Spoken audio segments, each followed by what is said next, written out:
and welcome to the teachings of Co-Church. We want to grow in our relationship with Jesus and help you to do the same.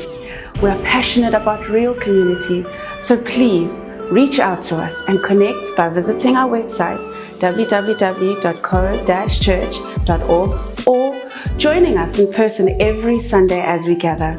We hope this talk is helpful. Isn't it bizarre that we are already talking about Christmas? The 7th day of the 11th month of 2021. And typically speaking, it might be that time of the year where there is a bit of self-assessment going on, where we're looking back, personal endeavors, personal events. Maybe it's at a business level, we're doing some assessments, and everything of what this time of the year has the potential to bring about its own stresses. Now think about, and I want you to consciously do this, and bearing in mind this might trigger some, but just think about the time that we've had over the past while. This virus that we've been navigating, for many, the very real loss that has been incurred, both from a health perspective, from a financial perspective, from a relational perspective, even a faith perspective. You think of the challenges that it has brought to community, of all of the aspects of what life as what we knew it. So there is a collective grief, there is a collective anxiety and uncertainty around the time in which we live. Think about, for us, more specifically in our KwaZulu-Natal and the unrest that happened just a few months ago. I was talking to somebody about it just recently, and it's amazing how resilient we are as people in this nation that we call home, and how people just kind of got on with it, like got back to things. But you think about those days and trauma and chaos and fear on both sides, okay? This is not one side against the other. I have no intention to bring any politics into this space right now, but those few days were not great. What we saw the worst, but also we saw the best in people. Now, just recently, we have had an election cycle. And with any election cycle, aren't we always being brought to the attention of the challenges and the wrongs and the difficulties and all the complexities of society in which we live? And then we start to think about school. I mean, November is that time where our kids are in exams, but we're heading towards that season where everything is winding up to wind down. If you are giving conscious thought to past events and situations that might be happening, what could be occurring in your physical being right now is that your heart rate could be increasing. Your breath could be becoming a little bit more shallow and hastening. Your body is literally going into a state caused by what we would know to be stress or anxiety, where it is preparing itself for battle. That's what stress, anxiety does in our physical bodies. We come into a greater sense of focus. We start to lose the context of the bigger picture and the periphery of life, and we are physically ready to fight or flee. But essentially what is happening is that everything of who we are is tightening up and closing up. We're putting up walls, we're getting into a defensive zone, and we have come into a posture that is closed to receiving. Now, the reason why I'm saying that is because what I am hoping to take us on over the next few weeks is a journey of getting us ready to receive.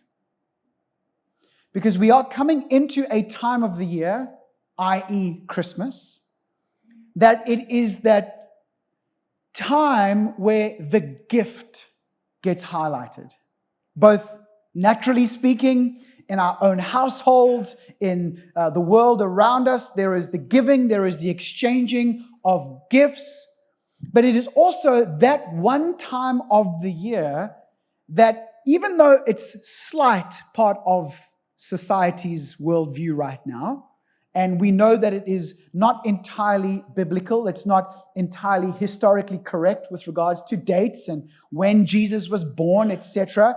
But it is a time of the year where, if we were wise, we can capitalize, not in a manipulating type of way, but always to ensure that we bring into consciousness the gift that is Jesus. Now, if we think about gifts, now both naturally and spiritually, there is no greater gift than Jesus. Like, Jesus is the greatest gift ever given to all mankind for all time.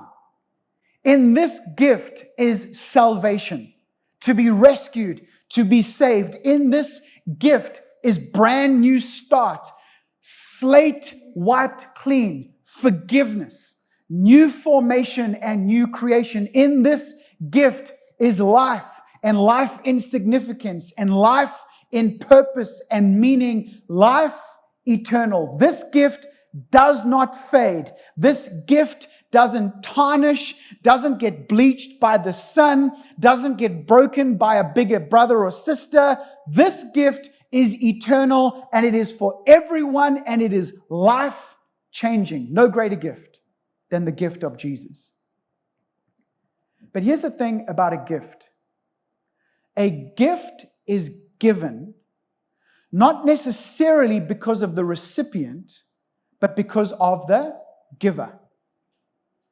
If you think about any gift, now we're not talking about wages that are earned, or salary that is earned, or reward that is earned. We're talking about gift. A gift is given because of the giver and the love that the giver has towards the one that the gift is being given. But the power in the gift is actually in the receiving, not necessarily in the giving. A gift could be given to you this Christmas. Tam has, on 2 occasions, and I think now has learned to never do it again, given me a gift of a voucher.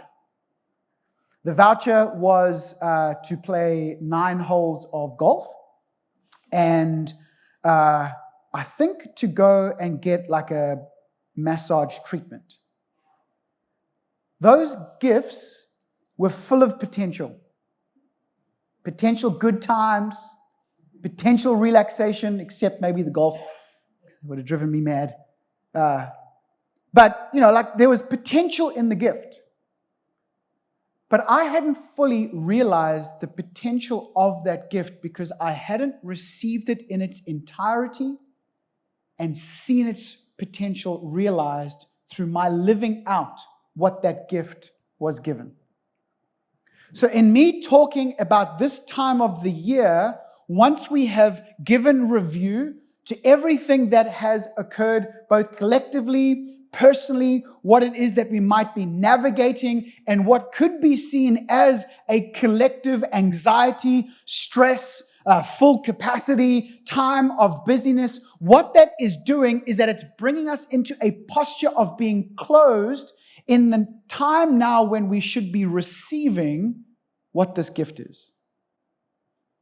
And what I want to do over the next few weeks is I want to talk to us about a posture of openness and receptivity.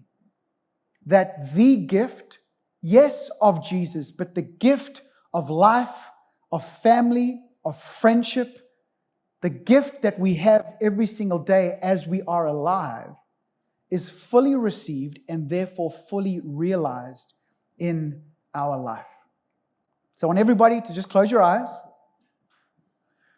take a deep breath, And I want to talk to us about the power of being grateful. I want to talk to us about the significance of giving thanks. So you will see, again, that prayer and thanksgiving card. And I am going to ask all of us at a time, and if you would like, you can open your eyes because I can see some of you might fall asleep. It's what I used to do at chapel services on a Sunday at boarding school. Close your eye for prayer and have a long prayer. We are going to take a moment this morning, okay, where we're going to give some time for us to consider and to find ourselves exercising that posture of being grateful and giving thanks, okay? The key passage of scripture that I want us to really anchor ourselves in, and if there is one verse that even throughout this week that you don't worry about any other parts of the Bible, that for just a week solid you go to this passage, read this passage, meditate on this passage, pray this passage, it is Psalm 100. And I'm reading from the ESV, the English Standard Version, and this is what it says. Make a joyful noise to the Lord, all the earth. I like how it says just a joyful noise, because I heard some of your singing this morning. It was definitely just a noise, but it was joyful, so that's a good thing. Make a joyful noise to the Lord, all the earth. Serve the Lord with gladness. Come into his presence with singing. Know that the Lord, he is God. It is he who made us, and we are his. We are his people and the sheep of his pasture. Enter his gates with thanksgiving or gratefulness, and his courts with praise. Give thanks to him. Bless his name, for the Lord is good. He is steadfast. His love endures forever, and his faithfulness to all generations. You will see that statement throughout the Psalms. The Psalms are typically, the authorship is typically given to David, and he speaks of it time and time again. Give thanks because the Lord is good and his love endures forever. Give thanks for the Lord is good and his love endures forever. It actually goes right back to the book of Chronicles, the first time we see that statement, and it speaks of David coming into a place of being in the presence of God, and he says, give thanks for the Lord is good and his love endures forever. But notice the order by which thanks is given. Where David speaks to us now in this time and space and in our context, it says, enter his gates with thanksgiving, not leave his gates with thanksgiving. Now, hopefully there will be some thanksgiving as you leave the gates, but the thanksgiving is at the beginning. That sense of gratefulness and praise is the beginning point. And David doesn't allow us the opportunity to come with a rebuttal that says, well, Dave, you don't know how I'm feeling, what I'm going through. You don't know my circumstances. And so what is there to be thankful for? He states, declares, enter with thanksgiving. Make a conscious choice to be in a place of gratefulness. The Bible, the Word of God, living truth. Now, I want to quote to you from a book that I've been reading, and it's a neuroscientist. And so now we're getting into the realm of pure psychology and biology, okay? Just a disclaimer, this is not New Age philosophy. This is talking science and what actually occurs in our body. But listen to what this person says about certain emotions. Emotions like gratitude and appreciation open our heart and lift the energy of our body. Science tells us that our body is energy. We have electro waves taking place in our body from our brain. When those neurons are firing together, there is actual energy, science, not philosophy, not New Age, but actual biology, energy occurring, and emotions, which I like how he describes emotions. Emotions are energy in motion. And they come from our thoughts. So it says, or he says, these emotions like gratitude and appreciation open our heart and lift the energy of our body. Gratitude, or giving thanks, is one of the most powerful emotions in increasing our suggestibility, our receptivity, our mold ability, our plasticity. It teaches our body emotionally that the event we're grateful for has already happened, since we typically give thanks after a desired event and not before. Okay, just to elaborate a little bit on that, okay, what he is speaking about is that our mind and our body are not entirely aware of time and space. They can be dictated to. In other words, when something occurs in our life, most typically a trauma, what takes place is that our brains are delivering a message to our bodies in preparation to navigate the trauma. And so chemicals are being released. And essentially, it's almost like a timestamp happens in our physical being through that event. And then what can occur is after the event, as we ponder and think of that event, our bodies do not know that it was in the past, because essentially the power of our mind is transporting us to that event, and our bodies are experiencing it in this present moment as if it was happening then. So timestamp occurs. So what he's now speaking about is the elevated emotions of gratefulness and thanksgiving after an event, which is typically what we do, right? Like a good thing happens, afterwards we contemplate, we think about it, and actually we can go back to that good event. Now listen to what he says, which is pretty cool, okay? Which is what I wanted to highlight this morning. If we start bringing up the emotion of gratitude before the event,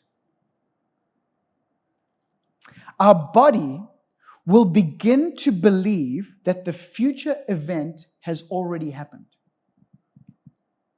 or is happening in our present moment. So time travel does exist, but it just happens to be in our mind. But our bodies can experience what is taking place in our mind. Think about when you go to the movies. I am not a scary movie fan whatsoever. I get scared quite easily. But isn't it amazing how you can sit in a movie and know this is not real, but our bodies experience it as if it is? Because it is the power of the mind to effect our biology. Even just last night, I had a dream. It wasn't a pleasant dream. I woke up with an accelerated heart rate, with an awareness, and I had to physically get out of bed because I thought something was happening, but it was just a dream. Specifically, we're chemically instructing our body to know what our mind has philosophically known. We could say that we are in a new future in this present moment. We are no longer using emotions to anchor us to the past, because that's what takes place. We get anchored in the past through the power of our thinking. Now, that's not to say we just put our head in the sands and pretend like stuff didn't happen. And remember, I am a pastor, not a psychologist, psychiatrist, doctor. So I'm not giving you advice in this realm, but just speaking to you of the power of our thinking. We are no longer using emotions to anchor us to the past. We are now using elevated emotions to drive us into a new future. That was science and biology, written by a neuroscientist. Let me bring you back to the Word of God. And it very simply says this in Romans chapter 12 and verse 2. Do not conform to the pattern of this world, but be transformed. Metamorphosize. change your state of being by the renewing of your mind. The Bible is truth in this area of our life, particularly around thanksgiving and gratitude. I want us to highlight thanksgiving and gratitude for the future, not for what has taken place in the past.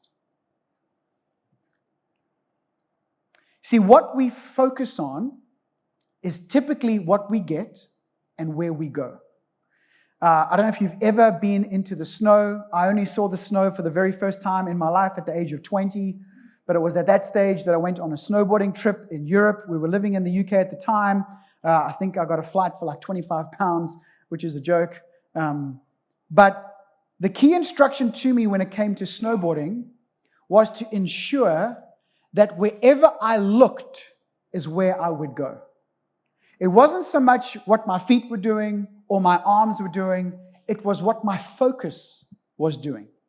And the classic scenario took place where after a couple of days, I grew up surfing. I felt like I had some good balance in my snowboarding. And so I was going down the mountain and my friends were coming past in the ski lift. And I thought I would just show off a little bit. And so I kind of did this cool move, which was not cool at all, but I thought it was cool. But in my cool move, there was an elderly lady who was skiing past me, and I knew I needed to not hit her, but because I kept her in my focus, that's where I ended up going. And I took her out properly. Wasn't a great conversation afterwards. But the key thing in snowboarding, the key thing in life is what we focus on is typically what we get and where we go. And so for us, we are going to be more Christ-focused and righteousness-focused than sin-focused. Not that we're not going to talk about sin, but we are going to talk far more about light than we are darkness. Because if you want to get out of the darkness, the worst thing you can do is continue to look at the darkness. The best thing you can do is to find the light. So where we focus is where we go. Now, speaking about gratefulness into the future, listen to this. Jesus, in Matthew chapter 15, this is the incredible story of multiplication taking place through the loaves and fish. I want you to notice where the thanksgiving took place. He told the crowd to sit down, and verse 36, then he took the 7 loaves and the fish, and when he had given thanks, he broke the bread and distributed amongst the people. And there were leftovers. What I love is there's so much in this account. There's abundance in this account. There's provision in this account. There's Jesus even having a go at his followers because they were like, here's the problem, Jesus. And he's like, I don't need you to bring up the problem, find the solution. But then he's like, I am the solution. But Jesus didn't give thanks after the multiplication. He didn't give thanks and be grateful for the event that was in the past. Jesus gave thanks for what was about to take place in the future. And that power of prayer, that power of thanksgiving, that power of being grateful, not just for things that have happened, but that we believe will be happening. Just try go into a little space where you are, even if it just means just closing your eyes and just being. What I want you to do is this. I want you to get yourself into a place of thanksgiving. And I love that shifting of language. Even thinking on the good things. And even if it means to begin with going to a past event. I want you to try to be specific with what it is that you're currently facing that might be defined as a challenge. And what I mean by that is okay, maybe right now, because of the tensions of life, which are very real for many, perhaps there is a difficulty in your marriage right now, okay? What I want you to do is I want you to go back to a moment, envisage it, that it was a good moment, and get to that place of being grateful for that moment. And then I want you to move into being thankful and grateful for what is to come, okay, in the future. So it's almost like you're going back to find that sense of gratefulness, but then I want you to be specific and write it down to give thanks and be grateful for what is to come in the future. And be intentional about it and specific. So again, if it's your marriage right now, where you're finding complexity and tension, go back, find some gratefulness, and then put a stake in the ground of thankfulness and gratefulness for what is to come into your marriage. Thank you for connecting with us. If you have any questions about today's teaching or anything else, please email us on hello@co-church.org or visit us on our website on www.co-church.org. We gather in person every Sunday here in Umhlali on the north coast of KwaZulu-Natal, and you are so welcome to join us. Until next time, my name is Hlo Mhlongo. UJehova makakubusise, akulondoloze, makakhanyise ubuso bakhe phezu kwakho. May God bless you and keep you. May His face shine upon you.